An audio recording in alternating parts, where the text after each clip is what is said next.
Alameda Research, the hedge fund, as we know, the hedge fund arm of FTX, is looking for the return of $700 million that Sam Bankman-Fried appears to have paid to super networkers who had access to politicians, billionaires, and reality stars. This is according to FTX's new management and outlined in a court filing yesterday. Adam, I'm going to toss this one off to you. What do you make of this? There's apparently two people here who received, in total, $700 million, and FTX's new management wants that money back. I think it's an interesting story. I think, again, when you look at this story, there's a bunch of different facets of it. And one of the things that's been most interesting about FTX, of course, is the allegations of essentially political, manipulation and bribery and stuff like that. Some of those charges, especially on the Chinese side, got thrown out for the current trial. But this is a reminder that there was hinky stuff going on there. And when I first saw this story, my reaction was, how many people was this going to, right?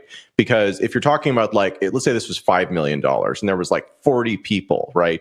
$250,000 each, that's something that you could kind of explain and justify, about access. If you've got a ton of money, then maybe that doesn't matter. But when you're talking about $700 million going to just two people in what is effectively a venture fund, but where the notes, as far as we've seen, from what's been released at this point, suggests that there really wasn't much of a plan here. My first kind of reaction to it was, that's nice work if you can get it. Now, I think we've had a kind of denial from the folks who actually received this funds, where they're like, oh, we thought everything was above board. But what was it that was above board?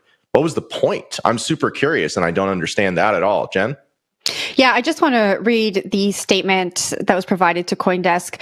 Elizabeth Ashford, a spokesperson for K5 Global, that's the company founded by these two people we're talking about. They said K5 was under the impression, like many others, that Sam Bankman-Fried was completely legitimate and that they were entering into a fair, long-term, and mutually beneficial business relationship. Our belief is that the lawsuit is without merit. I think this comes back to, there are all of these people who we would hope would do due diligence to enter into a relationship of this magnitude. And it seems that this is just yet another company that maybe has relied on that trust that was built by all of the high profile relationships that were surrounding FTX. Zach, what do you think?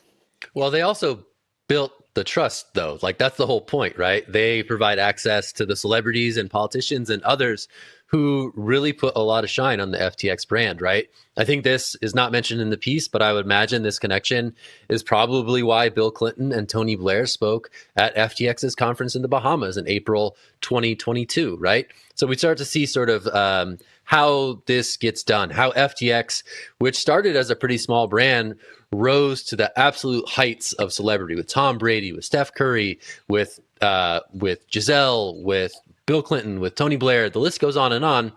And I guess these people really were super connected because it worked. But it is funny to see that statement, because really what it was all about was, getting that sort of celebrity endorsement appeal that to establish the trust on the customer side, and for subsequent, marks, if we want to believe the word here, that they were also duped. So it is funny to kind of get a picture of how that machinery operated, because it is curious that FTX was able to get so many people on board so quickly. They were the hottest thing in town. They had their name everywhere. Everyone was vouching for them.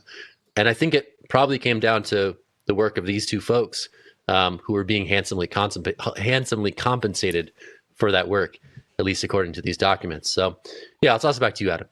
I mean, I would just say that, to the extent that that's true, I think it's an even more damning indictment of how business was done at FTX, which is to say that they didn't have the money to be doing this, right? And it's not, again, you look at somebody like Tom Brady, right?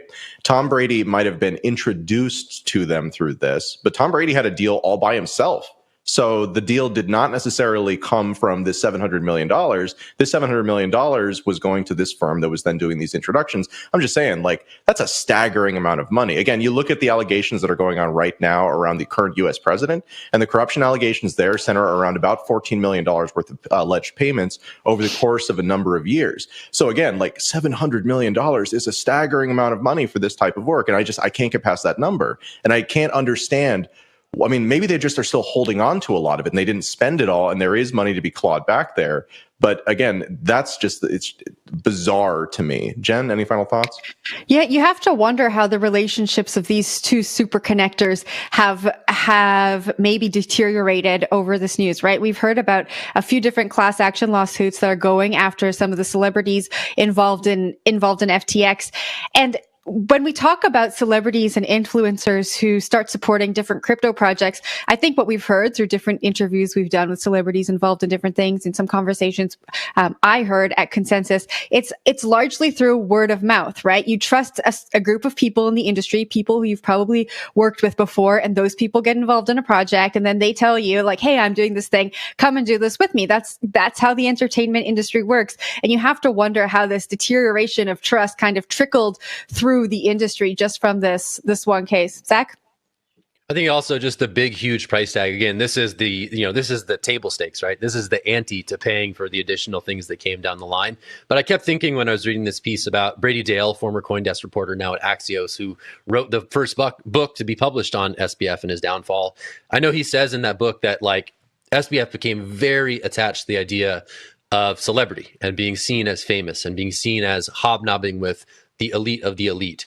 And I think this lends a really poignant detail to how much he was willing to pay to cement that image in the public sector, in the public sphere.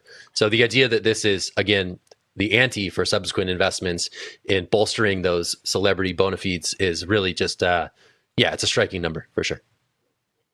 You know, before we move on, what's crazy is that this could have worked.